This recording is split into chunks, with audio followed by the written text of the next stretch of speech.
빛 환경입니다. 빛의 상태나 사물이 보이는 쾌적한 정도들 관점에서 논하는 환경입니다. 쾌적하다는 것은 빛이 좀 어두워서 막 잘 안 보이고 이게 아니라 환하게 잘 보이는 정도? 그 정도로 보시면 되겠습니다. 빛의 단위는 문제에 꽤 나옵니다. 자, 먼저 광속이라는 것은 여기 광원이죠. 빛 자체. 거기서부터 얼만큼 빛이 나오는가입니다. 빛 에너지의 흐름이고요. 단위가 루멘입니다. 광도인데 이 광도는 광원 자체, 요 광원 자체가 얼만큼 밝은가? 칸델라인데요. 칸델라는 캔들, 우리 촛불을 몇 개 켰는가? 그 단위예요. 그래서 이게 막 칸델라가 높을수록 초를 많이 켰으니까 되게 밝겠죠? 자, 그리고 조도는요, 단위 평면에 입사하는 빛의 양입니다. 장소에 대한 밝기인데 단위는 룩스고요. 이 평면의 밝기입니다. 자, 그리고 휘도라는 것은 이 표면 자체의 밝기입니다. 다른 말로는 단위 명적당 광도에 해당되는 칸델라 퍼 제곱 센티미터인데, 그래서 이 단위와 명칭을 반드시 외워주시면 되겠고요.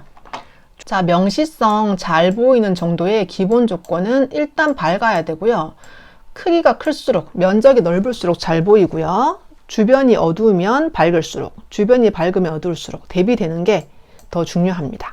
오래 볼수록 더 잘 보인다. 노출 시간까지 조명의 4요소로 보고 있습니다. 주택계획과 분류에서 단독주택과 공동주택의 분류, 요거 표로 한번 보시게 될 거고, 단독주택은 한 세대가 하나의 건축물 안에서 독립된 주거 생활을 할 수 있도록 된 주택입니다.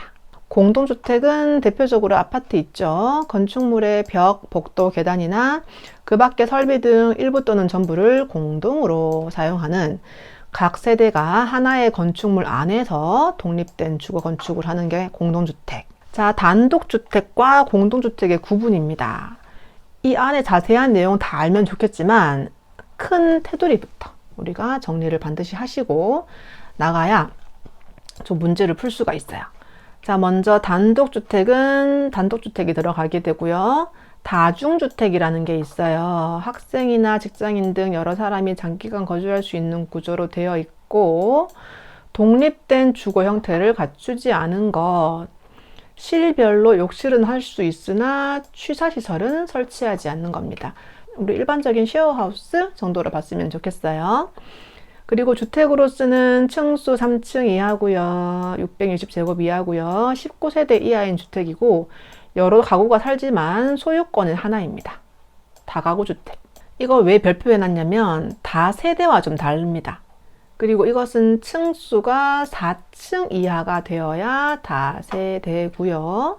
소유주는 좀 다를 수 있겠죠. 그것이 공동주택입니다. 그래서 두 개가 다른데 안에 있는 내용도 물론 중요하겠지만 중요한 것은 다가구는 단독주택, 다세대는 공동주택, 키워드를 반드시 보시고 구분을 하시면 되겠습니다. 공동주택의 대표적인 것이 아파트입니다. 주택으로서는 층수가 5개 층 이상인 주택, 아파트가 보통 그렇고요. 연립주택은 4층 이하인 주택이고요. 620제곱을 초과하는 기숙사, 학생 때는 종업원을 위한 주택으로 환계동에 공동취사시설 이용합니다. 비슷하죠, 다중이랑. 그런데 공동취사시설을 이용하는 세대수가 전체의 50% 이상인 주택. 보통 학교 기숙사라고 보시면 되겠어요. 자, 참고로 층수를 산정할 때는 1층 전부를 필로티 구조로 하여 주차장으로 사용하는 경우에는 해당 층을 층수에서 제외를 합니다. 우리 막 원룸이나 이런 데 보시면 필로티 구조가 많이 들어가게 되는데, 이렇게 2층이 있고요. 1층은 기둥으로만 들어 올린 거예요. 그래서 이 아래쪽 이 부분을 필로티 공간이라고 합니다. 기둥으로만 둘러싸인 거, 벽을 하지 않고. 그리고 주차장으로 사용했을 때 2층은 층수에서 제외를 해주고요. 연립주택과 다세대주택의 경우 2개 이상의 동을 지하 주차장으로 연결하는 경우 각각의 동으로 봅니다. 이것도 참고로 알아두시면 되겠습니다. 대지 면적이란 우리 처음에 나왔던 건데요. 수평 투영 면적입니다. 대지 자체의 면적을 수평 투영 면적이라고 보고 있고요. 건축 면적은 건축물의 외벽을 중심선으로 둘러싸인 부분의 수평 투영 면적인데, 이 하늘에서 봤을 때 대지를 가리는 이 부분이 수평 투영 면적입니다. 자, 그리고 참고로 처마, 차양, 부연, 발코니 같은 이렇게 튀어나온 구조물입니다. 이런 구조물이 수평거리 1m 이상 돌출된 경우 건축물의 건축 면적은 끝에서부터 1m는 봐줍니다. 그 안에 있는 부분은 전부 수평 투영 면적으로, 다른 말로 건축 면적에 들어간다 라고 보시면 됩니다. 자, 그리고 연면적은 각 층 바닥 면적의 합계로 하게 되고요. 용적률을 산정할 땐 다음은 제외합니다. 가장 중요한 건 각 층의 바닥 면적의 합계라는 용어입니다. 그래서 이 집의 연면적은 400제곱이 되고요. 건축 면적은 100제곱이 되고요. 건폐율은 대지 면적에 대한 건축 면적의 비율이기 때문에 1000에 대해서 100제곱이니까 10%, 용적률은 1000에 대해서 400제곱이니까 40%, 이렇게 두 개를 구분해서 보시면 됩니다. 자, 연면적에 제외하는 거 특이한 게 지하층은 연면적에서 제외를 합니다. 자, 그리고 바닥 면적은 건축물의 각 층 또는 그 일부로서 벽, 기둥 그 밖에 비슷한 구획의 중심선으로 둘러싸인 수평투영 면적, 이것이 바닥 면적에 대한 정의. 건축물의 높이는 지표면으로부터 건축물의 상단까지 높이가 건축물의 높이, 기타 주택의 분류입니다. 타운하우스란 무엇인가? 공동주택의 종류 중 2개 이상 주택을 한 채에 붙여 지은 것으로 각 주택이 벽을 공통으로 하여 외부에 출입구를 가지고 있는 것. 그냥 건물이 붙어 있는 거예요. 그리고 테라스 하우스 굉장히 특이해서 그림을 한번 넣어봤는데요. 경사도에 맞추어 쌓아 올린 것으로 아래층 세대의 지붕을 위층 세대가 정원으로 또는 테라스로 활용을 하는 겁니다. 자, 이게 경사진 건물이고요. 여기 이렇게 이 공간을 봤을 때 이 집의 옥상이지만 위층에서 봤을 때는 테라스로 활용하는 것.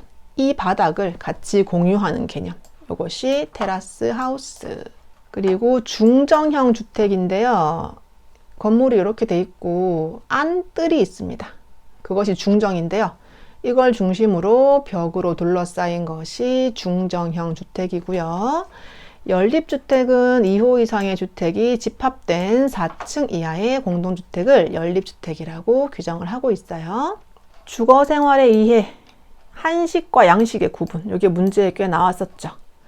일단 한식은 의자에 앉는 게 아니라 바닥에 앉는 좌식, 양식은 의자에 앉는 입식.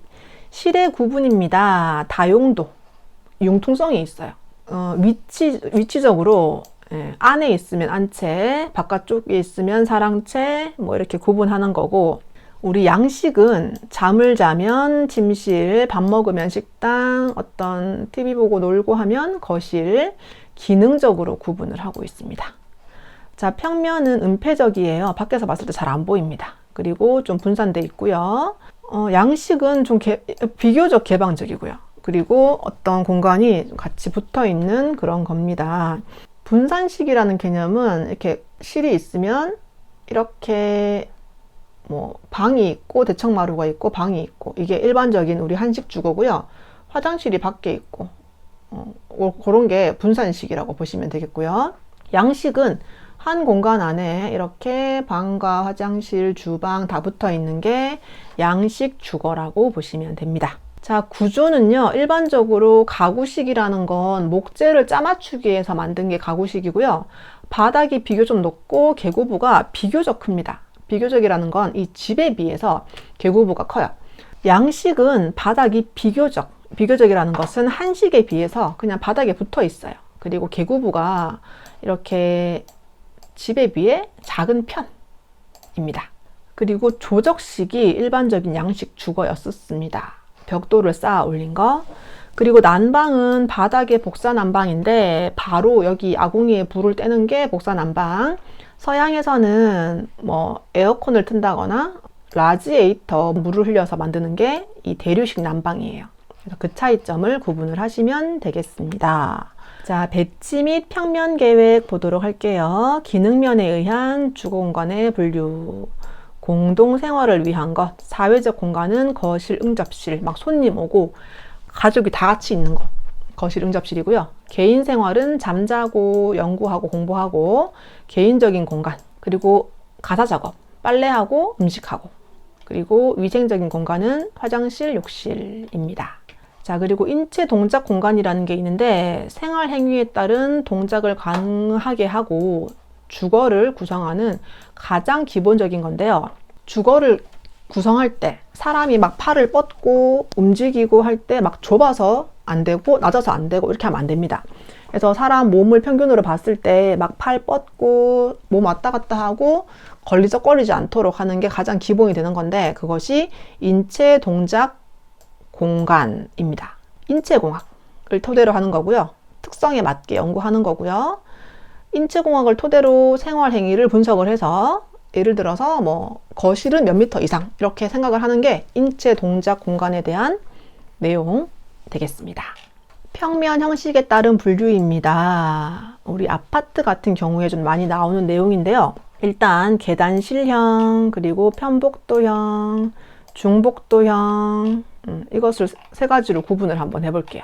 일단 계단실형은요. 우리 아파트 일반적으로 봤을 때 이렇게 나누어지면 현관을 통해서 1호, 2호, 3호, 4호 이렇게 연결되는데 중간에 계단실을 기준으로 두 실만 보통은 씁니다. 해서 계단실에서 복도를 통하지 않고 직접 들어가는 형태고요. 공동주택 중에서는 프라이버시 확보가 괜찮습니다. 그리고 복도가 없기 때문에 공용 통로 부분 면적이 줄어들고 채광이나 환기에 복도형에 비하면 유리한 특징이 있어요. 편복도형은 여기 엘리베이터 내렸어요. 이쪽으로 가는데 복도를 거쳐서 가는 겁니다. 편복도는 한쪽에만 복도가 있어서 엘리베이터 한 대를 여러 세대가 공유하는 겁니다. 프라이버시 확보가 계단실형에 비해서는 더 어려워졌어요. 자, 중복도예요. 중앙에 복도를 두고 양쪽에 세대를 배치한 형태고 대지 이용도가 높지만 프라이버시 확보가 더 어려워졌습니다. 가장 어려워요. 오피스텔 원룸 중에서 주로 채택을 하고 있습니다. 계단실형은 다른 말로 홀형이라고 부르고 있어요. 자, 그리고 코어형이라는 게 나오는데요. 평면적 코어형, 설비적 코어형, 구조적 코어형 이 세 가지로 구분을 하고 있습니다. 코어는 중심을 이야기하는 거죠. 일단 평면적 코어형은 탑상형, 타워형입니다.